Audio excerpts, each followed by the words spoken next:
Perfecto, pues ahora sí, ya podemos empezar. En primer lugar, quiero decir que muchas gracias al hermano Andrés por la gentil invitación a esta campaña virtual. Ya es algo que viene de hace ya tiempo y es un gran placer estar con vosotros aquí y compartir de la palabra de Dios, ¿verdad? Porque realmente esa campaña, por los temas que he ido viendo que hay y los que habrá después, tocan prácticamente en lo que todo el Evangelio, ¿no? Todas las áreas del Evangelio, desde el inicio hasta el final, desde el primer peldaño hasta el último. Y es muy importante porque si un solo peldaño del Evangelio lo entendemos mal o lo creemos mal o lo consideramos de una forma que no es bíblica, pues tenemos un problema, porque la cadena se rompe, ¿verdad? Que si en una escalera hay todos los peldaños pero uno falla, ¿verdad que es complicado pasar al siguiente? Podemos caer, podemos lastimarnos. Pues con el Evangelio pasa exactamente lo mismo. Y en esta ocasión, como estáis viendo ya, he puesto lo que me propuso o lo que nos propuso el hermano Andrés que tratemos. Cuando yo lo vi por primera vez pensé, wow, ¿qué digo aquí, no? ¿Cómo respondo a todo esto que veis en pantalla? A las religiones abrámicas, a las religiones de Asia Oriental, a las corrientes filosóficas. Y luego viendo los temas que tenía cada ponente, me di cuenta que gran parte ya estaba respondido. Se respondió el tema de la identidad del Espíritu Santo por parte del hermano José Sánchez, se respondió el tema de quién es el Hijo de Dios, la identidad de Jesucristo, que lo contestó el hermano Emanuel Vallejos. Se habló de Dios Padre también el día jueves. Se va a hablar de reavivamiento y reforma, de la victoria sobre el pecado, etcétera, etcétera. Y digo, ¿y yo que estoy en el medio, qué me quedo? ¿No? ¿De qué hablo? Y al instante me vino a la mente un pensamiento. Pues voy a hablar de lo que no va a hablar nadie aquí. Y voy a dar también entrada a los temas que vienen después. Voy a hablar de uno de mis temas favoritos de toda la Biblia, del cual he hablado ampliamente en mi canal. Voy a hablar de Jesucristo hombre. Voy a hablar de esto. ¿Por qué? Porque si os fijáis, aquí vemos una serie de religiones. El judaísmo que cree en un Dios único pero niega a Cristo como el Hijo de Dios. El cristianismo mayoritario que abraza como doctrina central la Santísima Trinidad. Religiones de Asia que creen en cosas más espiritualistas, podríamos decir, ¿no? En múltiples deidades, en energías, corrientes filosóficas que son más, nunca mejor dicho, ¿no? Filosóficas, humanas, creen más en lo que hay en el hombre que ha de evolucionar o ha de salir o ha de hacer algo, ¿no? Para mejorar la vida del propio hombre. Y yo voy a hablar de algo que me inspiró el apóstol Pablo en Hechos. Mirad, aquí en esos versículos de Hechos vemos que Pablo estaba en Grecia, precisamente cuna de la filosofía, ya en el siglo I, y vio que tenían muchísimos dioses ahí y muchísimos altares en donde cada persona pues adoraba al dios que más le parecía, ¿no? Y ellos tenían ganas de oír cosas nuevas, de saber más, ¿no? Ese espíritu de querer conocer, conocer, conocer, pero al final tanto conocimiento a veces hace que nunca llegues a ninguna conclusión, ¿verdad? Y el apóstol Pablo muy inteligentemente pensó, bueno, ¿cómo puedo entrar a hablar de esta gente? Pues les voy a hablar del Dios no conocido. Y mirad, dice así el versículo 22. Pablo, puesto en pie en medio del Areópago, que es donde se reunían todos para hablar y estudiar, dijo, varones atenienses, en todo observo que sois muy religiosos. Porque pasando y mirando vuestros santuarios, hallé también un altar en el cual estaba esta inscripción, al Dios no conocido, al que vosotros adoráis, pues sin conocerle es a quien yo os anuncio. Y me inspiré en ese texto porque yo no voy a hablar de un Dios que las personas que no son, digamos, cristianas adoran, ni los propios cristianos adoran, porque no lo están haciendo, pero sí que es un Dios no conocido por ellos. Pero es un Dios que en el fondo y sin saberlo quieren conocer. Es un Dios que habitó con nosotros en la carne, que habitó en nuestra misma carne para conseguir un objetivo, para salvarnos de algo. Y yo voy a hablar de este Dios, concretamente de este Hijo del Dios Altísimo. Voy a hablar de Jesús, porque es una divinidad que hace justo lo contrario a lo que hacen las divinidades paganas. Fijaros que dice aquí, en Daniel 2:11. Nos dice porque el asunto que el rey demanda es difícil y no hay quien lo pueda declarar al rey, salvo los dioses cuya morada no es con la carne. Vemos que Babilonia cree que los dioses no pueden morar en nuestra carne, no pueden morar en la carne, son algo que está mucho más arriba de nosotros. Es impensable que una divinidad pueda venir y morar en nuestra carne. Pues resulta que este Hijo de Dios, este Jesús que desconoce prácticamente el mundo entero, sí que moró en nuestra carne. Y hoy lo vamos a demostrar yendo ¿a dónde? Pues al único libro posible que habla plenamente de ello, a la Biblia. Y eso es lo que quiero presentar tanto a los adventistas, que muchos sí que ya conocen, gracias a Dios esta luz está avanzando ya desde hace años, a otros que quizá no han oído nunca hablar de eso, tienen una idea diferente a la que voy a presentar, y sobre todo a personas que puedan no conocer absolutamente nada de la Biblia o que sean del Islam, de religiones asiáticas, de quizá católicos, quizá evangélicos, que les pueda llamar la atención esto. Les voy a hablar de un ser divino que vino a morar con todos nosotros para conseguir un objetivo totalmente altruista y totalmente positivo para nosotros. Mirad, vamos a empezar conociendo a este ser que vino a morar con nosotros. Vamos a hablar del Hijo de Dios. Vamos a ver Juan 1, versículos del 1 al 3. Nos dice que en el principio era el verbo, y el verbo era con Dios, y el verbo era Dios. Nosotros vamos a hablar hoy de este verbo, que vemos que estaba con Dios y encima era Dios. Tenía naturaleza divina como el Dios único, el Dios eterno, el Padre. Nos dice que éste era en el principio con Dios. Todas las cosas por Él fueron hechas, y sin Él nada de lo que ha sido hecho fue hecho. Aquí vemos que nos está hablando claramente del Creador, del que ejecutó materialmente lo que decía el Padre en la creación, no solo de la tierra, sino de absolutamente todo lo que existe. Por Él fue hecho todo, y sin Él nada de lo que ha sido hecho fue hecho. Vamos a hablar de este ser, que mirad que nos dice unos versículos más adelante en el versículo 14 del mismo capítulo 1 de Juan. Nos dice, aquel verbo, el que hemos visto ahora, fue hecho carne y habitó entre nosotros, y vimos su gloria, gloria como del unigénito del Padre, lleno de gracia y de verdad. Vemos que este ser habitó entre nosotros, pero no habitó entre nosotros con su forma original, su forma divina, sino que habitó nosotros en carne, en la carne. Yo os pregunto, ¿qué tipo de carne hay en este mundo? ¿Verdad que solo hay una? La nuestra. ¿Qué tipo de carne ha habido en este mundo desde que la humanidad necesita redentor? Solo una, la nuestra carne caída, nuestra naturaleza caída. Con lo cual el verbo fue hecho nosotros, fue hecho nosotros en nuestra carne caída. Tomó sobre su naturaleza nuestra carne caída y en esta condición habitó entre todos nosotros. ¿Para qué? Lo veremos más adelante. Pero aquí hemos identificado a este Jesús, el Jesús del que habla la Biblia. Un Jesús que antes de venir a la tierra ya era hijo de Dios, como mostró magistralmente el hermano Emanuel ayer. Ya era hijo de Dios en la eternidad, literalmente. Luego, este hijo vino aquí, nació de una forma misteriosa de María y habitó entre nosotros en nuestra misma carne. Y a partir de cierta edad, que fue de 30 años, tuvo un ministerio muy relevante para toda la humanidad aquí en la tierra. Un ministerio que es absolutamente capital para que la humanidad pueda llegar a una existencia muy diferente a la que tiene ahora. Fijaros, en este versículo nos dice eso: hijo de Nos, hijo de Set, hijo de Adán, hijo de Dios. Eso es al final de la biografía de Jesús, de su árbol genealógico.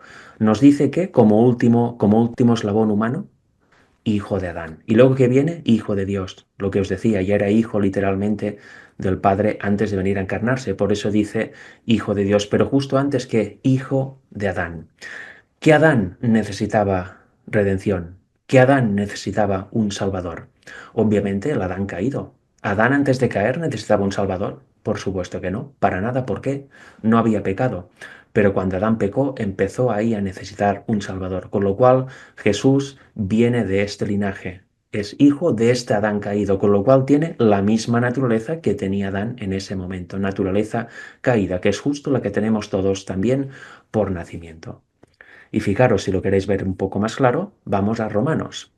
Romanos nos dice esto, acerca de su Hijo, nuestro Señor Jesucristo, que era del linaje de David, ¿según qué? Según la carne. ¿Qué carne tenía David? ¿Tenía una carne santificada? ¿Tenía una carne angélica? ¿Tenía una carne diferente a la nuestra? ¿Tenía la carne de Adán antes de pecar? No, como igual como nosotros, tenía la carne de Adán después de pecar. Y vemos que nos dice que nuestro Señor Jesucristo vino del linaje de David según la carne, según esta carne caída. Avancemos un poco más porque esto es justo el principio introductorio. Vamos a ver ahora también en Romanos que nos dice lo siguiente, porque lo que era imposible para la ley, por cuanto era débil por la carne, Dios, ¿quién es Dios? El Padre, enviando a su Hijo en semejanza de carne de pecado, y a causa del pecado, condenó al pecado en la carne. ¿Cómo vino el Hijo? En carne de pecado. Y a causa de que del pecado, de nuestro pecado, condenó al pecado ¿en qué? En esta carne. En nuestra naturaleza caída lo condenó. Y este es el kit de la cuestión. Como veremos más adelante, si hubiera condenado al pecado en una naturaleza que no fuera la nuestra, no nos serviría absolutamente para nada a nosotros. Hubiese sido como una actuación teatral. Y obviamente Dios no actúa teatralmente. Todo lo que hace lo hace con rigor, con propósito y siempre por amor al hombre. Con lo cual, su Hijo debía tomar nuestra naturaleza sobre la suya, siendo exactamente la nuestra misma exacta naturaleza, nuestra misma carne caída. Por eso dice, en semejanza de carne de pecado, y a causa del pecado condenó al pecado en esta misma carne. ¿Pero para qué?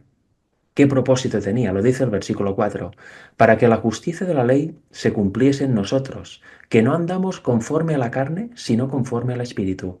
Hay un texto que no voy a mostrar hoy, que es 2 de Corintios 5, 20, 21, que nos dice que Jesús fue hecho pecado para que nosotros fuésemos hecho justicia de Dios en él.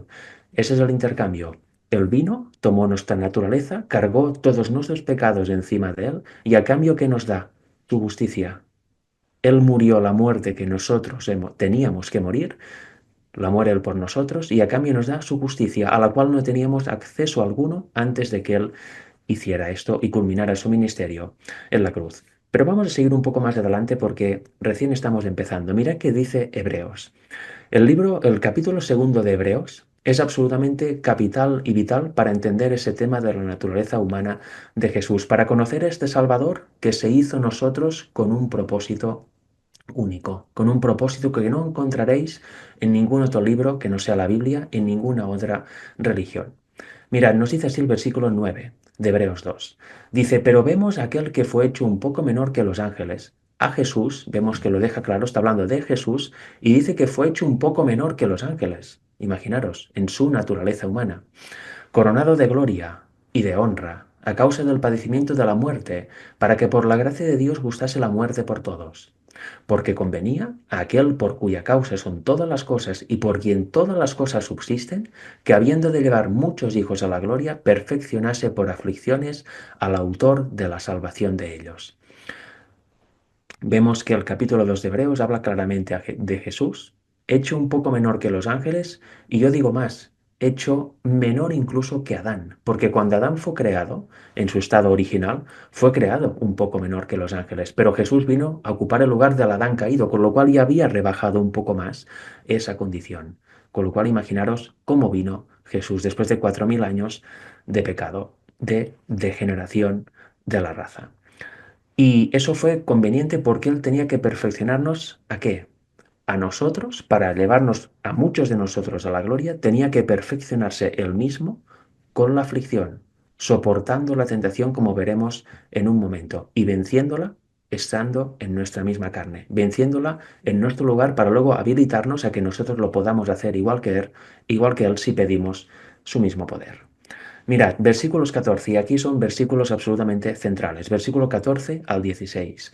Nos dice así que por cuanto los hijos participaron de carne y sangre, los hijos somos nosotros, ¿participamos de qué carne? De nuestra carne caída. Y sangre, nuestra sangre, obviamente, nuestra naturaleza caída, todo lo que hay en ella. Él también, Jesús, participó de lo mismo. Más claro imposible, ¿verdad? ¿Para qué? ¿Con qué propósito? Para destruir por medio de la muerte al que tenía el imperio de la muerte, esto es, al diablo. ¿Qué tiene que destruir aquí? Por medio de la muerte, muriendo en nuestra carne y venciéndola, como veremos después, vencía así de esta manera al diablo. ¿Qué tiene? El imperio de la muerte. ¿Por qué lo tiene el diablo? Porque su rebelión originó el pecado. Su rebelión contra el Señor originó lo que llamamos pecado. Y la paga del pecado es la muerte. ¿Quién es el que pecó primeramente? El diablo. Y por caer, como veremos después, la humanidad bajo su yugo, nos transmite esta naturaleza. Y como es una naturaleza pecaminosa que tiene tendencias al mal y sin un Salvador estamos sujetos a pecar, pecar y pecar, ¿a qué nos lleva? A la muerte. No solo a la muerte física, que eso es consecuencia de tener esta naturaleza caída que se va degradando con el paso de los años, sino a la muerte eterna, que es la que vivirán todas las personas que rechacen el ministerio del Salvador, su gracia y su justicia. Pero primero, para que eso pasara, Él tenía que venir en nuestra misma carne y sangre y destruir por medio de la muerte en nuestra carne al diablo. Tenía que destruir esa alianza indivisible hasta el momento que tenía el diablo con nosotros. Tenía que abrir esta puerta para que toda la persona que quisiera pudiera agarrar esta salida y heredar la vida eterna. Y eso lo hizo viniendo en carne. Dice el versículo 15, y librar a todos los que por el temor de la muerte estaban durante toda la vida sujetos a servidumbre, porque ciertamente no socorrió a los ángeles, sino que socorrió a la descendencia de Abraham. Fijaros, no vino a salvar a los ángeles caídos. Por supuesto que no. Vino a socorrer a quién? A la descendencia de Abraham, a todos nosotros. Mirad qué dice más. Por lo cual debía ser en todo semejante a sus hermanos. Más claro imposible, ¿verdad? En todo, todo es todo. No hay nada que pueda salir de todo. Debía ser en todo semejante a sus hermanos, para venir a ser misericordioso y fiel sumo sacerdote en lo que a Dios se refiere. ¿Para qué? Para expiar los pecados del pueblo. Pues en cuanto él mismo padeció siendo tentado, es poderoso para socorrer a los que son tentados. Hoy no lo vamos a ver, pero Santiago 1 dice el proceso que nos lleva a pecar. ¿Y cómo somos tentados? Pues de nuestra propia concupiscencia, también llamada tendencia al mal, esta nos incita a pecar. Él padeció este mismo proceso, pero con una diferencia. Él jamás pecó, jamás dejó que esas tendencias, que esta concupiscencia que hay en nuestra carne, subiera a su mente, la contaminara y diera fruto el pecado. Pero él tuvo que ser tentado de esta misma manera. ¿Por qué? Porque gracias a su victoria, él nos puede dar ese poder para que nosotros también resistamos como él hizo, para entender realmente a lo que estamos sometidos sus hermanos, sus hijos, la descendencia de Abraham. Y de esta forma darnos una salida, darnos una salvación. Fijaros, aquí lo dice, Hebreos 4:15, porque no tenemos un sumo sacerdote que no pueda compadecerse de nuestras debilidades, sino uno que fue tentado en todo, según nuestra semejanza, pero sin pecado. Eso es importantísimo. Jesús no pecó nunca, jamás, ni siquiera en pensamiento, pero fue tentado en todo como lo somos nosotros, de la misma manera, desde el interior y desde el exterior. ¿Para qué? Para compadecerse de nuestras debilidades.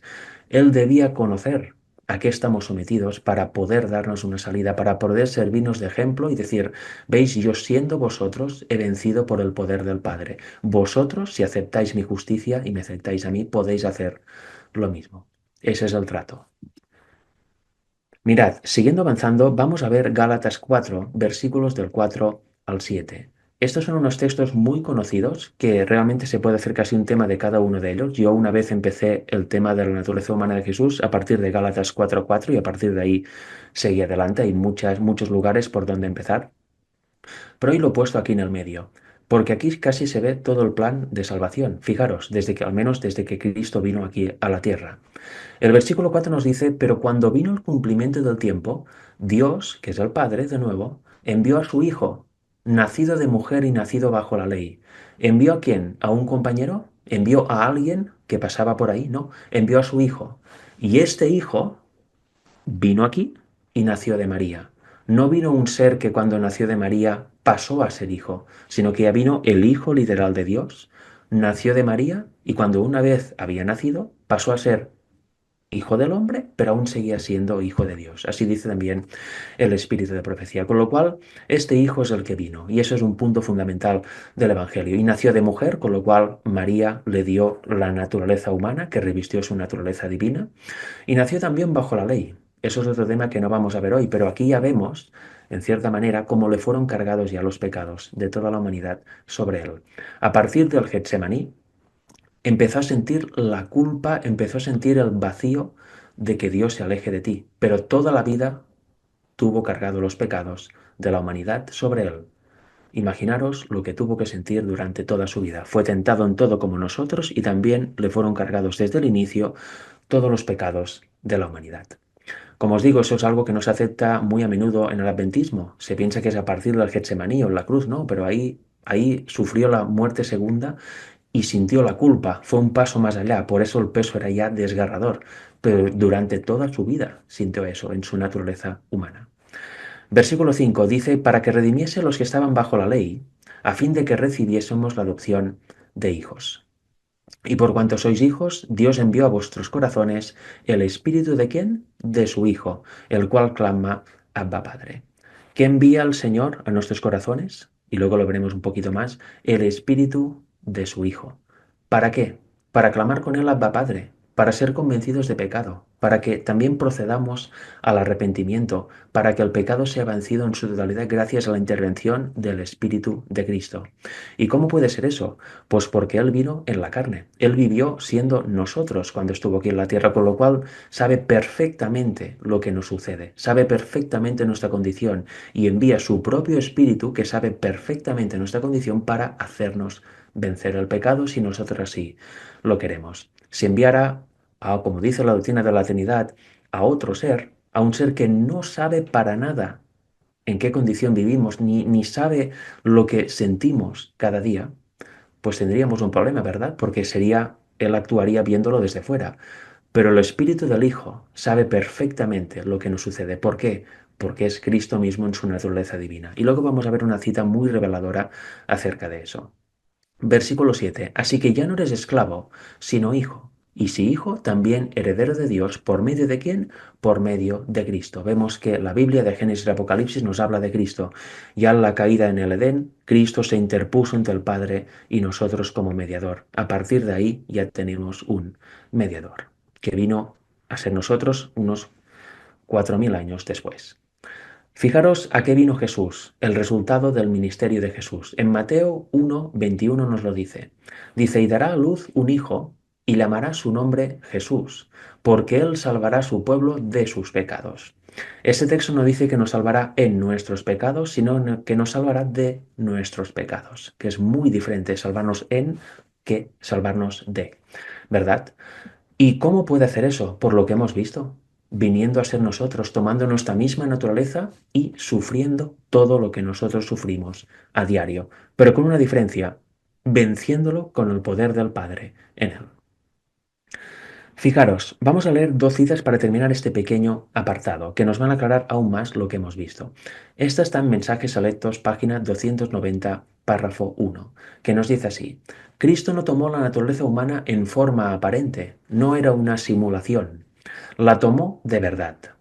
En realidad poseyó la naturaleza humana. Y nos cita el texto que hemos leído, Hebreos 2:14. Por cuanto los hijos participaron de carne y sangre, él también participó de lo mismo. Con lo cual no hay ninguna duda, y de citas del Espíritu de Profecía hay literalmente centenares de este tema. Y hoy solo he puesto dos, pero que son muy clarificadoras. Cristo no vino a hacer un papel, no parecía hombre, pero en realidad no lo era, porque mucha gente, sabéis, y eso es triste, dentro del adventismo le preguntas, ¿por qué venció Cristo? ¿Cómo pudo vencer sin pecar? Ah, porque era Dios. Y aquí se quedan. ¿De verdad venció porque era Dios? No, señor. Él estaba en nuestra condición humana. Él no usó su divinidad para nada, con lo cual no pudo vencer porque era Dios. ¿Venció haciendo qué? ¿O de qué manera?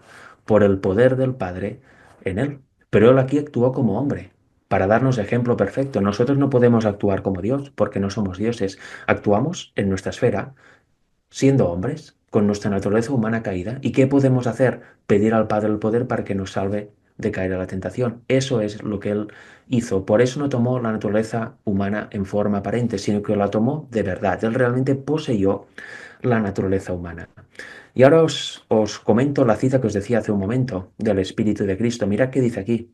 Piensa en la humillación de Cristo. Asumió la naturaleza humana caída. Aquí aún lo especifica más, caída, no de Adán antes de pecar. Sufriente, degradada y contaminada por el pecado. Degradada y contaminada, pero no corrupta. Debemos tener cuidado con eso. Hay otra cita que dice que no corrupta, obviamente, porque cuando hay corrupción significa que ya has pecado. Y Cristo jamás pecó, pero su naturaleza humana era como la nuestra, caída, sufriente, degradada, contaminada. Él tomó nuestras penas, soportando nuestro dolor y vergüenza. Soportó todas las tentaciones con las que el hombre está acusado. No me digáis que no es un pensamiento maravilloso. ¿Tú o yo hemos soportado absolutamente todas las tentaciones? ¿Verdad que no? Hay tendencias que hay en nuestra carne que nunca se han manifestado o que nunca hemos sufrido por el momento. Una persona tiene unas, otra otras, pero Cristo las tuvo que sufrir absolutamente todas, porque si hubiera una sola tendencia que hay en nuestra carne que Él no venció, que Él nos sometió por el poder de Dios en Él, pues en esta tendencia no tendríamos Salvador, no podríamos vencerla. ¿Os dais cuenta? Pues Él las soportó todas. Imaginad qué experiencia, mucho más dura que la nuestra, ¿verdad? Y fijaros en la parte en rojo, unió a la humanidad con la divinidad. Un espíritu divino habitó en un templo de carne. ¿Cuál es la naturaleza original del Hijo? Espiritual. Era un espíritu. El Hijo de Dios era un espíritu. Pero esta naturaleza divina, este espíritu divino, fue vestido, por decirlo así, fue cubierto, sin mezclarse, por nuestra naturaleza humana caída. Y este espíritu divino, por eso dice aquí, habitó en un templo de carne. Pues ese mismo espíritu divino es el que viene y es conocido como la tercera persona de la divinidad. Es el que viene y nos convence de pecado. Es el que, como dice el deseo de todas las gentes, nos ayuda a vencer tanto las tendencias hereditarias como que se han manifestado ya en nuestra carne. Nos ayuda a vencer el pecado en su absoluta totalidad. Este Espíritu Divino es Cristo mismo. ¿Os dais cuenta? Qué maravilloso que es el plan de salvación. Y ahora vamos a ver brevemente qué vino a arreglar Cristo. Porque vino a arreglar algo. Y la Biblia también nos es muy clara. Mirad qué dice aquí. Oh almas adúlteras, ¿no sabéis que la amistad del mundo es enemistad contra Dios? Nos vino a librar de eso, porque fijaros qué problema nos plantea aquí Santiago. La amistad del mundo es, o sea, la amistad del mundo tiene una condición que es enemistad contra Dios en ella misma. Cuando una cosa es, no se puede remodelar, no se puede transformar, es y ya está. Con lo cual no hay posible reconciliación entre Dios y la amistad al mundo. Y si nosotros tenemos la amistad al mundo, nos convertimos en enemigos de Dios. Cristo vino a destruir eso, a destruir este lazo. Y lo vamos a ver también en otro texto en un momento. Dice aquí primero, cualquiera pues que quiera ser amigo del mundo se constituye enemigo de Dios. No es que Dios sea enemigo de esta persona, sino que la persona es enemiga de Dios. Y si tenemos esta amistad aún en nosotros, somos enemigos de Dios. Y no hay nada que hacer, porque esa amistad al mundo, perdón, o desaparece o no desaparece, o está o no está. Y si está, irremediablemente somos enemigos de Dios. Estamos enemistados contra Dios. Si no está, pues estamos amistados con Dios, seremos amigos de Dios. Mirad qué dice el versículo 5. ¿O pensáis que la Escritura dice en vano, el Espíritu que Él ha hecho morar en nosotros nos anhela celosamente?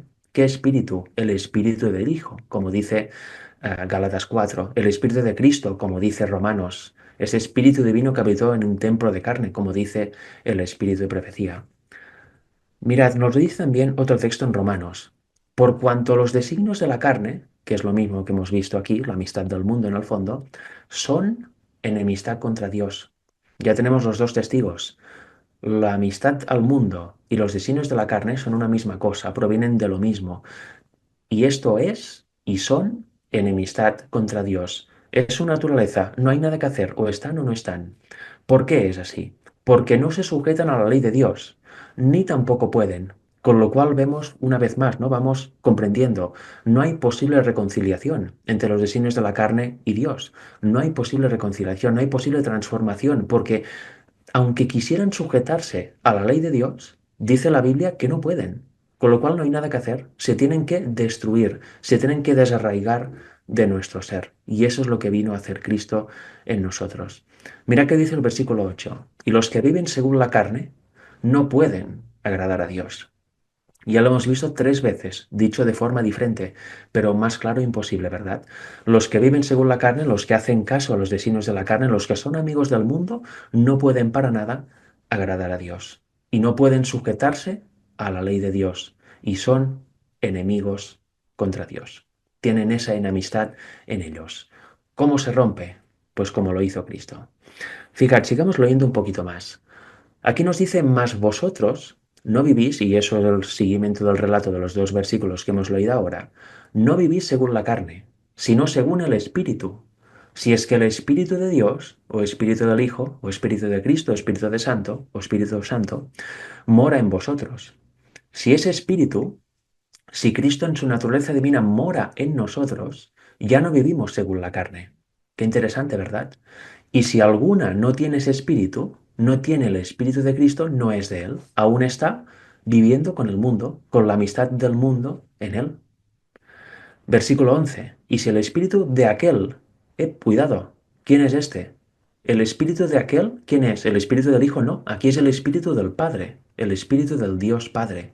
Si el espíritu de aquel que levantó de los muertos a Jesús, por eso no es el espíritu del Hijo ahí, a Jesús mora en vosotros. El que levantó de los muertos a Cristo Jesús, vivificará también vuestros cuerpos mortales por su espíritu que mora en vosotros. No me digáis que la Biblia no es clara.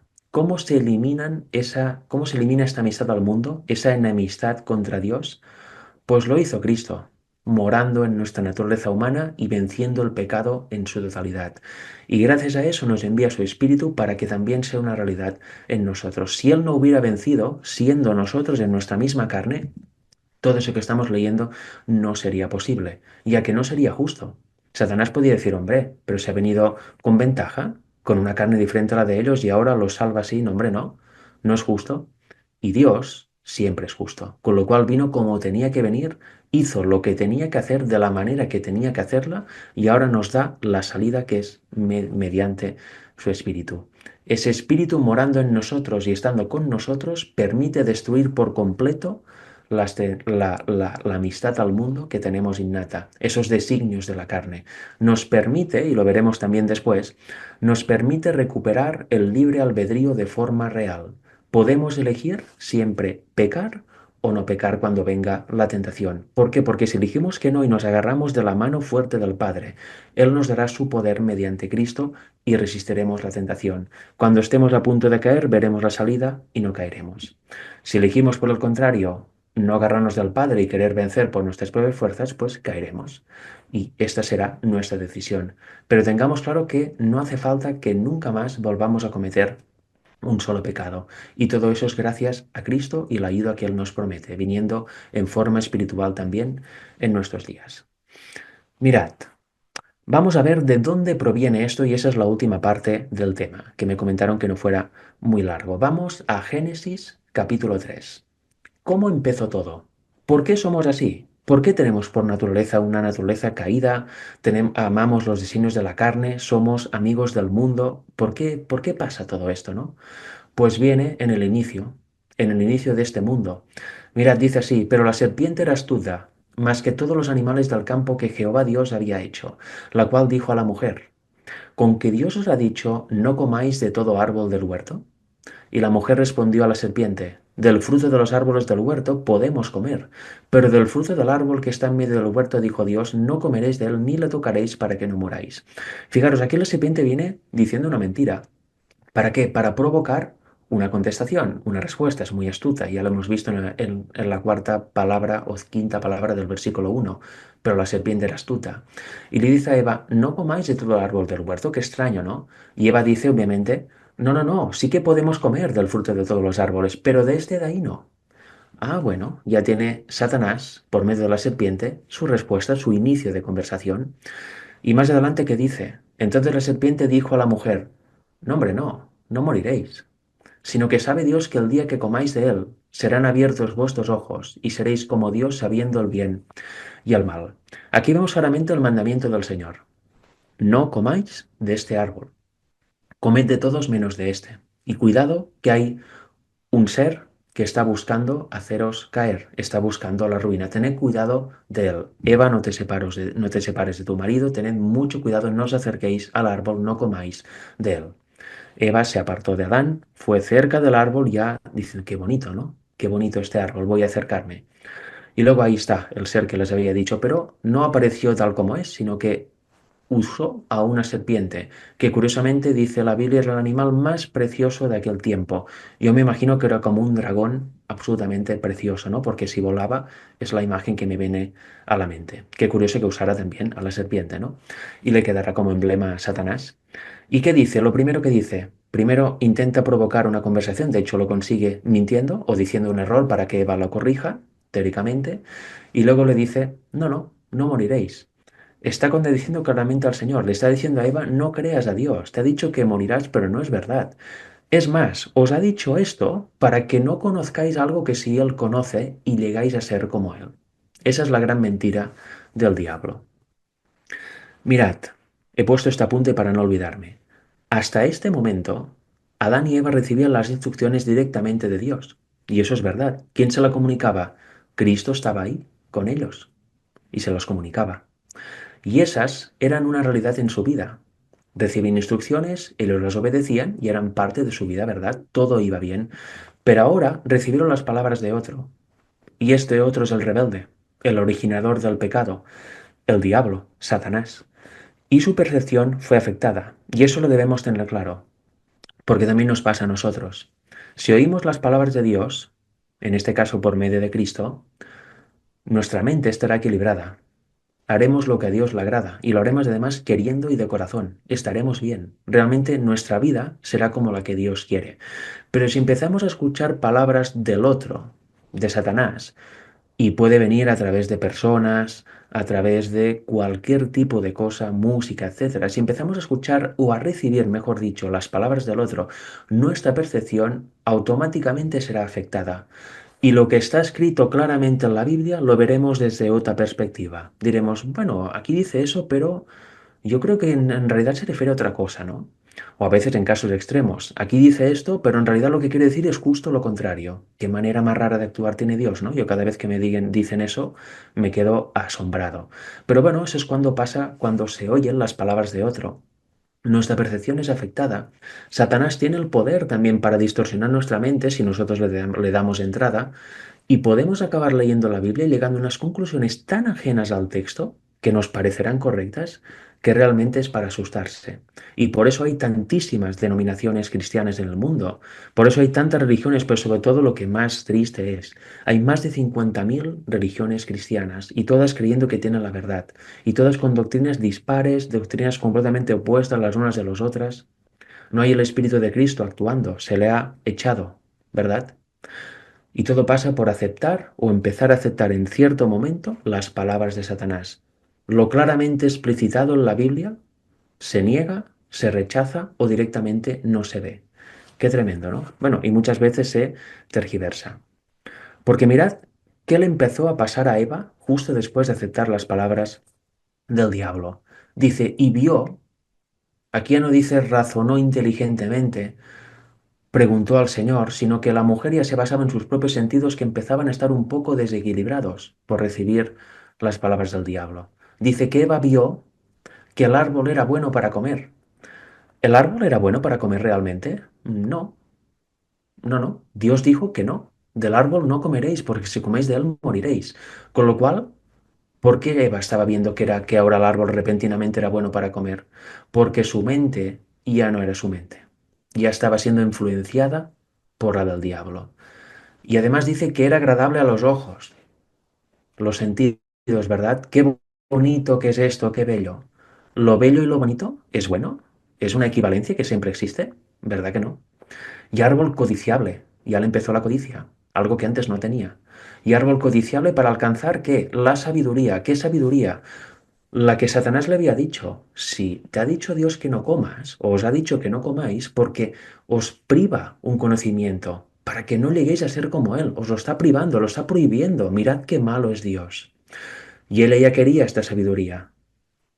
Y había entrado esa idea en su mente. ¿Y qué hizo? Aquí viene el pecado. Y tomó de su fruto y comió. Aquí automáticamente su naturaleza y su mente pasó a ser completamente del diablo. Cambió la mente que Dios le había dado por la mente del diablo. ¿Y qué hizo después? Aquí viene lo más triste. Y dio también a su marido. Adán también razonó lo mismo, prefirió aceptar lo que le daba su esposa en vez de las palabras de Dios y también quedó dominado por el diablo. Dice que el cual comió así como ella. Este es el proceso, eso es lo que pasó en el Edén y por eso ahora tenemos esta amistad natural con el mundo, esta amistad natural con Satanás, porque hemos cambiado nuestra mente, perdón, la mente de Dios que teníamos originalmente por la mente del diablo. Pero por medio del Espíritu, dice Pablo, que nosotros tenemos la mente de Cristo, con lo cual podemos recuperarla. ¿Gracias a qué? A la acción del Espíritu en nosotros y gracias a que Cristo vino en nuestra carne y venció en nuestra carne al diablo, al autor de la muerte. Fijaros que dice el siguiente versículo, versículo 7. Entonces fueron abiertos los ojos de ambos. ¿Fueron abiertos para bien? No, no. ¿Y conocieron qué? ¿Qué conocimiento tuvieron? ¿Qué sabiduría alcanzaron en realidad? Conocieron que estaban desnudos. Entonces cosieron hojas de higuera y se hicieron delantales. Qué absolutamente tremendo, ¿no? Lo que pasó. Mirad, sigamos un poquito más, porque ahora viene lo más grave y lo que seguro nos hemos encontrado nosotros en nuestra vida diaria. Fijaros, vienen las preguntas, cuando hemos hecho algo que no está bien, vienen las preguntas, ¿verdad? En este caso fueron de Dios. Mira qué dice el versículo 11. Y Dios le dijo, ¿quién te enseñó que estabas desnudo? ¿Has comido del árbol que yo te mandé no comieses? Es una pregunta directa a Adán.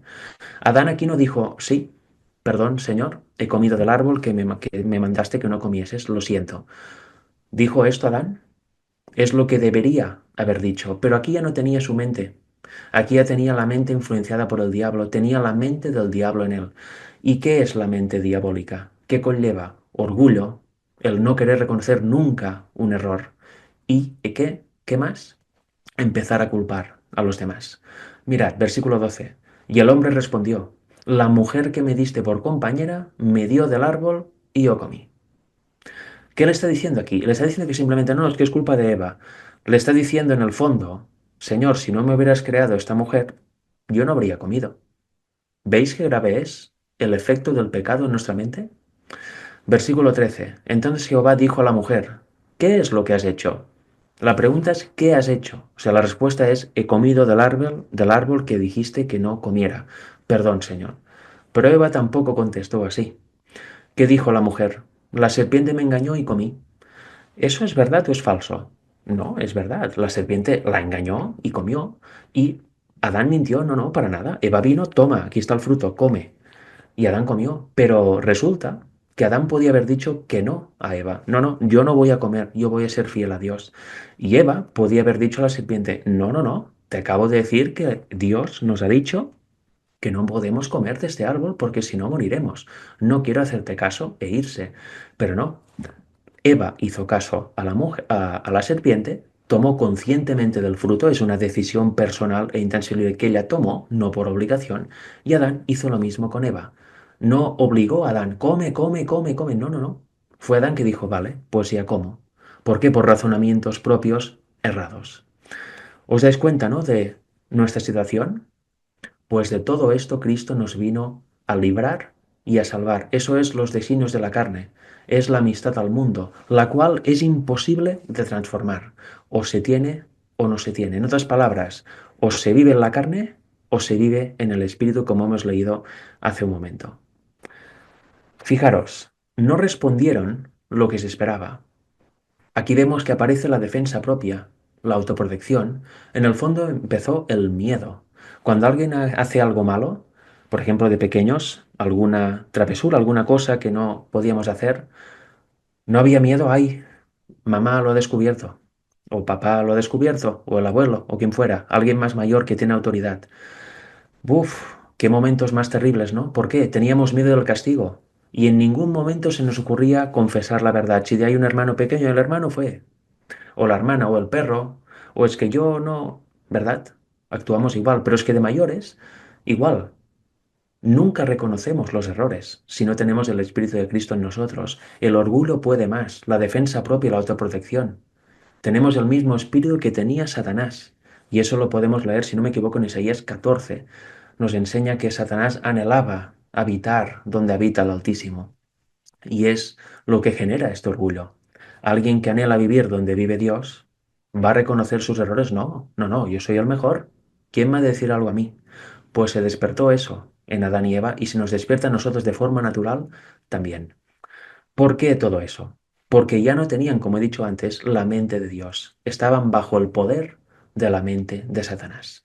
Y estar bajo el poder de la mente de Satanás tiene esto: vivir desequilibrados, vivir siempre en contra de todo lo de Dios, queramos o no queramos. Si tenemos esto, automáticamente los hechos serán contra el Señor. Pero si aceptamos la justicia de Cristo, si realmente la recibimos tal como Él nos la da, dejaremos de vivir así. Nuestra mente será sustituida, no cambiada, no transformada, sino sustituida, quita una y pone otra. ¿Por qué? Por la mente de Cristo. Y entonces, como dice el texto, Dios hará, ejecutará su querer y su hacer en nosotros. Y las obras que hagamos serán por naturaleza buenas, porque las hará Dios en nosotros. Pero eso es una lucha diaria. Eso se llama camino a la santificación. Cada día debemos querer vencer la tentación por el poder del Señor y debemos dejar que Él haga su hacer y su querer en nosotros. Cuando hagamos planes, cuando hagamos cualquier cosa, debemos realmente estar seguros de que es Dios quien nos pone su querer y su idea en nuestra mente, porque si no la pone Dios, la pone Satanás. No hay término medio. Por eso es tan importante el ministerio de Cristo en la carne, y es tan importante que Él viniera en nuestra propia carne, porque venció en nuestro lugar literalmente. Quien cree que vino una naturaleza diferente a la nuestra, está quitando el poder que tiene ese hecho en nosotros. Está quitando prácticamente todo el plan de salvación. Si Cristo hubiera venido en una carne que no es la nuestra, no es nuestra naturaleza caída, no hubiera servido para nada. Es como si no hubiera venido jamás. Nada de su ministerio hubiera servido, ya que nosotros tenemos esta carne, no tenemos otra. No podemos vencer en otro cuerpo. Debemos vencer en el nuestro, ¿verdad? Por el poder de Dios actuando en él. Si no hubiera venido de esta manera, estaríamos completamente perdidos. Mira qué dice aquí en Génesis 3:15. Y pondré enemistad entre ti y la mujer, y entre tu simiente y la simiente suya. Esta te herirá en la cabeza y tú le herirás en el calcañar. Aquí vemos el libre albedrío. Automáticamente en el Edén Dios pone enemistad también, otro tipo de enemistad. ¿Entre qué? Entre el hombre y entre Satanás. ¿Por qué? Porque aunque de forma natural nazcamos con naturaleza caída, y seamos de forma natural amigos del mundo, y sin la ayuda del Señor no podamos salir de esta condición, también el Señor puso en nosotros algo muy importante, que sin Él no estaríamos completamente perdidos también. Puso en nosotros el libre albedrío. Nosotros podemos decidir si hacer caso al diablo o hacer caso a Dios. Y vemos que así usamos el libre albedrío de forma positiva y nos entregamos al Señor y hacemos su voluntad, entregamos nuestro ser completamente a Él, acabaremos hiriendo en la cabeza al diablo. Pero si no, estaremos sujetos a heridas continuas del diablo en nuestro calcañar y al final producirá en nosotros la muerte eterna. Porque si al final llega un punto que rechazamos tanto al Señor, cruzaremos una línea invisible que solo Él conoce y a partir de ahí ya nada habrá que hacer para nosotros. ¿Por qué? Porque nos habremos endurecido tanto que ya no tendremos ni siquiera conciencia de pecado. Habremos elegido tantas veces al diablo que nuestro libre albedrío ya se convertirá en siempre elegir al diablo, ya no oír para nada la voz de Dios. Y eso sin duda sería terrible y no quiero ni que me pase a mí ni a ti. Debemos ser conscientes de eso. Fijaros, Dios nos devuelve el libre albedrío, y si así lo decidimos, podemos aceptar el remedio de Dios para que la mente de Satanás deje de dominarnos y contestar afirmativamente las preguntas de Dios, sin excusas de por medio, sin culpar a los demás. Podemos cambiar nuestra realidad con eso. A eso se le llama, en otras palabras, ¿verdad? Arrepentimiento, confesión del pecado. Adán no confesó el pecado, en aquel momento al menos. Eva no confesó el pecado en aquel momento. Más adelante sí, obviamente, pero en aquel momento no. Y eso es lo que nos pasa tantas veces a nosotros, pues no es necesario que pase. La acción del Espíritu nos llama a este arrepentimiento, nos produce este arrepentimiento, nos da la mente de Cristo y cada vez que venga una pregunta del Señor responderemos afirmativamente. Dejaremos de culpar a los demás, dejaremos de buscar excusas por nuestra condición y nos aferraremos al Señor para que cambie nuestra vida. Fijaros, os voy a dejar con una idea más. El único medio para dejar la enemistad contra Dios es la destrucción de la mente carnal, la mente de Satanás. Vemos y hemos visto antes que no hay cambio posible. O eres amigo del mundo o de Dios. No hay otra. No hay transformación posible, no hay mezcla posible, ni trato, ni negociación posible. La buena nueva, que es el Evangelio, es que esta ya ha sido destruida, esta enemistad No sé si lo sabíais, pero esta enemistad ya la destruyó Cristo. ¿Y qué pasa? ¿Por qué tenemos esta experiencia tan miserable tantas veces? ¿Por qué hay tanta gente que está en pecado? ¿Por qué nosotros aún cometemos pecado? Pues porque no hemos aceptado esta victoria de Cristo en la cruz de forma real. No ha sido una realidad en nuestra vida. No hemos aceptado el trato de yo cargo en mí todos tus pecados y a cambio te doy mi justicia. No lo hemos aceptado. No lo creemos. En realidad no tenemos esta fe. Y muchas veces ni siquiera lo conocemos. Por eso aún estamos viviendo en esa amistad al mundo y esa enemistad contra Dios, cuando ésta ya ha sido destruida. Podríamos no vivir en ella. ¿Os fijáis qué buena nueva? Y es tu privilegio aceptar esto, que esa enemistad ya ha sido destruida por Cristo. ¿Y recibir qué? Pues recibir el don y las instrucciones de Dios para que sea una realidad en tu vida. Eso es una buena nueva que no te va a decir ninguna otra religión, ni las religiones abrámicas, ni el Islam, ni religiones asiáticas, ni cualquier idea o movimiento filosófico. Unos se basan en lo que el hombre tiene que hacer por él mismo, con lo cual eso está condenado ya al fracaso. Otras se basan en ideas evangélicas que no son bíblicas, son tergiversaciones, con lo cual no hay ningún poder en esos evangélicos. Otros directamente niegan que Cristo fuera el Mesías, con lo cual ya quitan de su vida el único medio que los puede salvar. Y otros creen en otros profetas. ¿Veis que la buena nueva está en este Dios no conocido por tanta gente? Mejor dicho, que está en este Hijo de Dios no conocido en tanta gente. Esa es la buena nueva que debe recibir toda persona de este mundo, toda la humanidad, y sobre todo recibirla y vivirla. De esta manera queda garantizado por el Señor que nuestra vida será completamente transformada, dejaremos esa existencia de pecado, nuestra mente ya no estará tan desequilibrada como está ahora, y tendremos en su lugar la mente de Cristo, con lo cual haremos las obras del Señor. Viviremos lo que realmente dice la Biblia, que es la paz de Dios. Viviremos felices en el sentido más amplio de la palabra, y a todo lo negativo que veamos en nuestro alrededor y en nosotros ya dejará de tener tanta importancia como ahora. ¿Por qué? Porque sabremos la manera de cómo vencerlo. Sabremos la manera de que no nos afecte. Seremos por fin personas equilibradas. Como dice el Espíritu de Profecía, debemos llegar al estado que tenía Adán antes de pecar. Imaginaros. ¿Y cómo se puede hacer? Porque nuestra naturaleza propia, nuestra carne es cambiada cuando Cristo viene. Pues lo podemos hacer con una mente nueva, con un carácter nuevo, dejando de pecar. Podemos vivir esa experiencia de Adán antes de pecar en nuestra carne caída si dejamos de pecar por el poder de Dios en nosotros. Si aceptamos verdaderamente la justicia del Señor, la victoria de Cristo en la cruz, si lo contemplamos y aceptamos esta justicia que actúa en nosotros, tendremos esta experiencia. Y ahí es cuando estaremos preparados para dar el fuerte pregón, resistir toda la persecución que viene cuando se esté dando el fuerte pregón, y si Dios quiere ser parte de los 144.000 y superar las plagas sin intercesor y obviamente sin pecar en ningún momento. Es la única manera de soportar la angustia llamada de Jacob, que soportarán los 144.000 santos en las plagas. Sin esta experiencia ya ahora, no seremos parte de este grupo y sería completamente imposible soportar una angustia tal, una angustia que no nos podemos ni llegar a imaginar.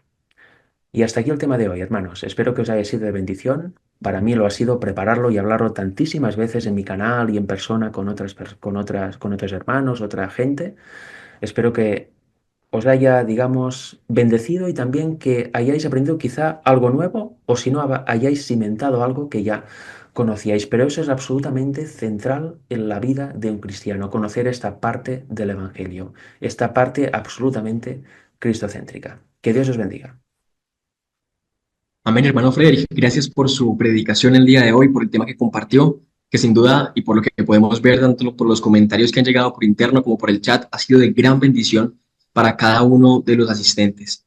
Porque sin duda, como dice en Hebreos 12:2, pues puestos los ojos en Jesús, que es nuestro autor y consumador de la fe, somos invitados a correr esa carrera que tenemos por delante, con paciencia, con amor para ser el pueblo que a su Dios espera. Así que, hermano Frederick, muchas gracias. Por acá hay algunos comentarios que han dejado en el chat, se los quiero compartir. Dice por acá la hermana Cintia, amén, gloria a Dios y gracias por esta predicación. Y la hermana María Alejandra dice, Satanás hace esfuerzos importantes para que los mismos cristianos desacreditemos la labor que hizo Cristo en su humanidad y para que lo veamos tan distante a nosotros que lleguen a desdibujarlo también sobre su personalidad y filiación con el Padre. Gracias por esta enseñanza, hermano Frederick. Así que nuevamente, hermano Frederick, para agradecerle, es momento si alguien de los que está conectado por este medio u otros medios tiene preguntas para realizar para el expositor, tenemos unos breves minutos para hacerlo de esa manera, así que esperamos sus preguntas. Por acá, la hermana Mila dice amén.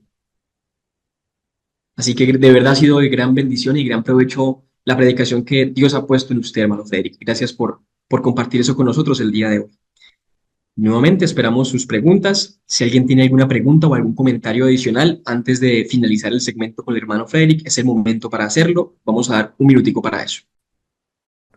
Sin duda, si no hay preguntas, o una de dos, o se ha entendido todo a la primera, o están en estado de shock. Una de dos. Creo que se ha entendido toda la primera y lo cual nos dejó en estado de shock. Podemos combinar. Creo que sin duda esa fue la combinación ganadora.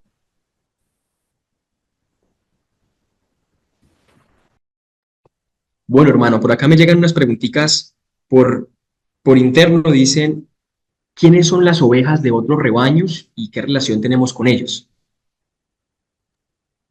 Bueno, las ovejas de otro rebaño son las personas que no conocen de Cristo, que no conocen el Evangelio. Y a ellas obviamente tenemos que llegar, ¿verdad? Porque si nos quedamos solamente en los que ya conocemos, no tiene ningún sentido. En algún momento de nuestra vida, yo por ejemplo me pondré mi ejemplo para no herir sensibilidades, ¿no? Yo en su momento era ateo, con lo cual era oveja de otro redil, claramente. No sabía ni los libros de la Biblia, no sabía nada, ni una letra de la Biblia. Bueno, algo pasó, ¿no? Que conocí y acepté el Evangelio. Pues las ovejas de Torredil son estas personas, las personas ateas, las personas de otras religiones, las personas con otras creencias que no sean el Evangelio bíblico verdadero. Y ahí las tenemos que llegar, por supuesto, ¿cómo? Pues explicándoles el Evangelio. Y si deciden aceptarlo, pues se añadirán al redil. Si deciden rechazarlo, son libres de hacerlo y no se añadirán. Así es, hermano, me llega otra pregunta y es, en su tema, algo de lo que pudimos ver es la palabra permanecer, porque eso le quedó aquí a quien escribe el comentario, permanecer en Cristo. ¿Cuál ha sido en su experiencia personal la estrategia que más le ha permitido permanecer en Cristo? Sí, permanecer en Cristo, mira, eso lo dice literalmente Juan 15, ¿no? Si permanecéis en mí, todo lo podéis hacer, ¿no? Y si no, pues no, como el pámpano, si está unido a la vid, pues madura, si cae al suelo se acaba secando y muriendo, pues a nosotros nos pasa igual. Y yo, mi experiencia personal, ¿cómo permanecer? Pues es cuando aprendí que hay que creer lo que Dios dice y de la manera que Dios lo dice, mi vida cambió. Yo hace unos años, cuando empecé a conocer el Evangelio dado a Wagner y Jones en 1888, mi experiencia cambió. Descubrí el tema de la naturaleza humana de Jesús, descubrí la victoria sobre el pecado de una forma concreta y real, y ahí entendí que no hay que hacer, de hecho el Evangelio es muy sencillo, no hay que hacer grandes cosas, hay que creer lo que Dios te dice y creerlo tal como Dios te lo dice. Si empezamos a dudar de, bueno, dice esto, pero en realidad es otra cosa, o dice eso, pero yo creo que, aquí hay un problema. Lo mejor para permanecer es confiar plenamente en las promesas del Señor, aceptarlas, creerlas y a partir de aquí permanecerás. Así es, hermano, muchas gracias. Aquí hay un par de comentarios más. Dice, muchas gracias por compartir ese tema tan importante. Saludos desde Colombia, la región de Urabá. Y dice Daniela contestando a su comentario, se entendió todo. Feliz de saber que estamos en el mismo espíritu. Muchas gracias. Así que, hermano Frederick, de verdad le agradecemos por haber estado con nosotros el día de hoy, por este tema tan importante que nos recuerda la importancia de permanecer. Y nos gustaría, para cerrar, una última pregunta que llega por acá, que dice, ¿cómo aplicar la parábola del buen samaritano? ¿Será que el hombre es la víctima robada y golpeada, se asemeja a otras religiones que no tienen la verdad? Y digamos, ¿cómo aplicar lo que el buen samaritano debe hacer? ¿Qué debemos hacer? Una pregunta interesante para finalizar este segmento de preguntas. Sí, efectivamente. Bueno, cada uno debe actuar como Dios le ponga en su corazón, ¿no? Pero efectivamente, yo lo que he aprendido al menos, siempre como es experiencias personales, hablo de experiencia personal. Con los años he aprendido y a veces desaprendo y vuelvo a aprender lo mismo, ¿no? A veces somos tan duros de cerviz que aprendemos algo y nos olvidamos. La clave para tratar con personas de otras religiones o personas que no creen lo mismo, y eso requiere mucha paciencia y unión al Señor, por supuesto, porque hemos de estar dispuestos a recibir no, no, no, no, no y no. es verdad.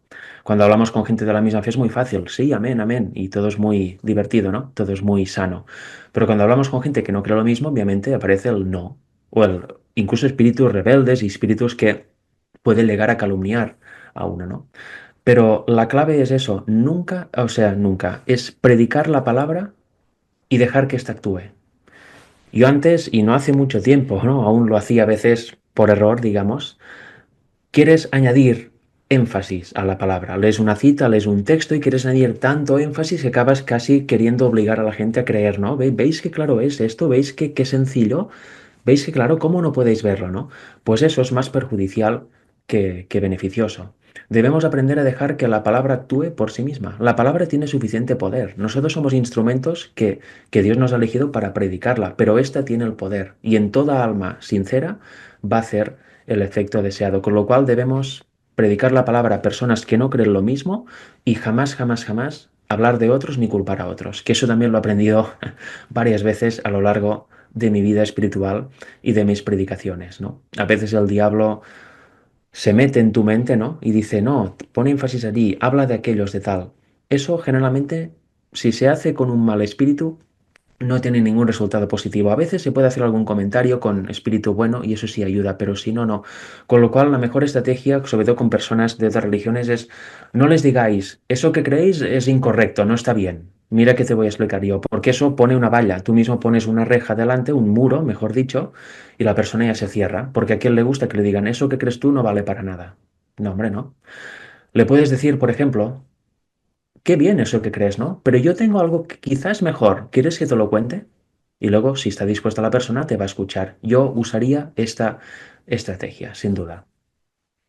Gracias, hermano. Y si nos permite, por acá llega un último comentario que dice, creo que quienes creemos en la verdad del Padre y del Hijo tenemos la responsabilidad de enseñar otras verdades complementarias, como la naturaleza divina humana de Cristo, entre otras, para que el Evangelio se pueda dar en su luz más pura. ¿Qué otras verdades complementarias cree usted que debemos predicar? Sí, sí, por supuesto. Debemos predicar absolutamente todo. Una cosa es aceptar la verdad del Padre y el Hijo, lo cual es una base del Evangelio verdadero, pero si nos quedamos aquí o pensamos que con eso ya está todo y somos los mejores, pues no, no, para nada. Eso es la parte inicial del Evangelio, que hemos tenido errada durante muchísimos años por alguna razón. Luego viene que eso, efectivamente, la naturaleza humana de Jesús. ¿Quién era Jesús aquí en la tierra? Luego debemos conocer lo que se predicará, según he entendido, mañana, la victoria sobre el pecado, que son los resultados de la victoria de Cristo aquí en la cruz. También, obviamente, debemos predicar, y eso lo ha de hacer gente preparada, sobre todo en el ámbito de la salud, se debe predicar la reforma por salud. Y eso sí que en eso soy muy estricto porque lo ha de hacer gente, por ejemplo, yo no soy médico ni tengo ninguna noción de temas de salud, con lo cual yo puedo estudiar, puedo predicar algo, pero ¿con qué autoridad? Debería haber gente que ha aceptado la verdad del Padre y el Hijo, que tengan nociones profesionales en este tema, que se entreguen de lleno a la obra médico-misionera. También debemos hablar, obviamente, de las profecías. ¿Para qué están si no? Para no hablar de ellas, no, hombre, no. Hay que hablar de ellas. Hay que hablar del amor de Dios. En definitiva, hay que hablar del Evangelio en su totalidad. El Evangelio es muy sencillo, pero contiene muchas aristas. Hay que hablar de esto. Hay que hablar del amor al prójimo. Hay que hablar también lo que consiste en la victoria sobre el pecado, que es la transformación de nuestro carácter a semejanza del de Cristo. Hay que hablar de por qué aún no ha venido Jesús. ¿Qué ha de pasar? Hay que hablar de todo esto, porque eso es un hilo conductor que lleva a la santificación completa. No podemos dejar nada de lado. Hay gente que solo habla de salud, salud, salud. Bueno, su ministerio está cojo. Hay gente que solo habla de profecías. Estás cojo también. Hay gente que solo habla de la verdad del Padre y el Hijo, de la victoria sobre el pecado. También estás cojo. O sea, todo es verdad y es bueno. Pero hay que saber hablar un poco de todo. Hay que, al menos en cada ministerio, llevar a personas, llevar a gente preparada en cada una de las áreas de este evangelio y poder predicarlo también ahí. Hay que predicar todo esto. No, no podemos dejar absolutamente nada de lado. Una sola parte del evangelio te hará profesional, por decirlo así, de esta parte, pero ¿y todo lo otro qué? El evangelio es una cadena áurea. Si falla algo, si solo hablamos del inicio de la cadena o del final o del medio, estamos desnudos. No, nos falta algo, ¿verdad? Hay que hablar absolutamente de todo. Pero como siempre digo, no todo lo puede hablar una sola persona. Por eso es tan importante la unidad. Y cada persona tiene un don, o varios. Los ha de usar para la obra del Señor. Y juntos es como se forma el cuerpo verdadero de Cristo y podemos legar al mundo de forma más correcta y potente y sobre todo efectiva. Hermano Frederic, muchas gracias por su tiempo, por su tema y por sus preguntas. Nuevamente le expresamos el agradecimiento y esperamos que Dios le siga bendiciendo a usted y a su ministerio para que pueda seguir llevando adelante este trabajo que hace de predicar la verdad en todos sus aspectos. Y como diría pues Pablo a Timoteo, que prediques la palabra a tiempo y fuera de tiempo. Le agradecemos mucho por su presencia, por su tema y por sus respuestas, hermano Frederic. Muchas gracias a todos vosotros por la invitación y ha sido un gran placer estar compartiendo con vosotros aquí en este sábado.